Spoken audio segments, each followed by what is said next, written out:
about that if you want. But what do you got? You want to break, or we how about we just jump straight into the Q&A? Cool with that? Let's do it. Who's got a question? All right, come on up. We'll get just come up to the front. This thing's only so long. Hi, Claire Bridge from Synergise Coaching. My question is about, in a room full of entrepreneurs that might have an urge for more than one business. How do we then, represent our profiles when it could be in different areas and diverse areas? That's a difficult one.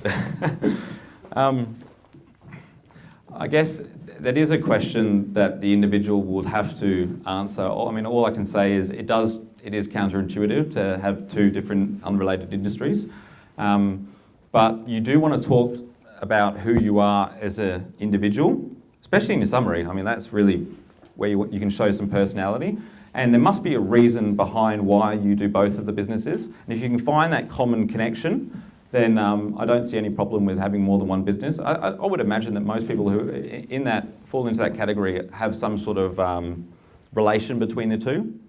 It might be very similar or correlated industries, and I can understand why you justify having two businesses in a similar industry. Is it possible to have more than one page, or like Facebook where you have a business page, can you have a profile and an alternative kind of page as well? You can, yes. The only thing with it is you do lose that critical mass, I guess, because what you'll find is once you start to really use LinkedIn to your advantage and you've got over 1,000 connections or whatever it is, it starts to snowball. And every time you log in, you're getting 4 or 5 requests and people are sending you messages going, hey, I've read your summary, I want to do business with you.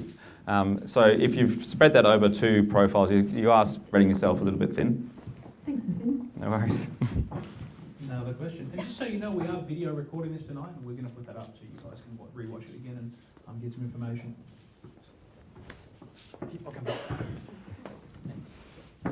Hi, Steve from Bibby Consulting. Hi, mate. I'm doing a webinar aimed at wineries, and I'm going to market through LinkedIn. I've got over 500 people on my profile, and I've been looking at communicating through some of the groups. Mm-hmm. There are groups that are tailored to wineries and that industry. And then I was also investigating advertising, because there's an advertising capacity. Mm-hmm. Have you had much experience? It's a little bit like you Google AdWords and things like that. Yeah. Have you got any advice onto that? What do you think its effectiveness is? Yeah, I do. It's funny, when I went to see LinkedIn, given that there's none of them in the room, and I said, well, look, I am teaching people on how to use LinkedIn. I don't really have any experience with the advertising. Let's trial something. What do you suggest? What sort of campaign should I start? Let's get something rolling. And they said, to be honest, you're much better off doing what you're doing. I mean, for a business like you, it's really not going to generate a return on investment. Where it is valuable is if you are a much bigger company and you're looking to get your brand widely spread. If you're members of those groups, then you have enough just cause to connect with those people. And sending them a message saying, well, I noticed that we're both members of this group. I'm running this webinar. I thought it would be of interest to you. You'll get a much better result, doing that.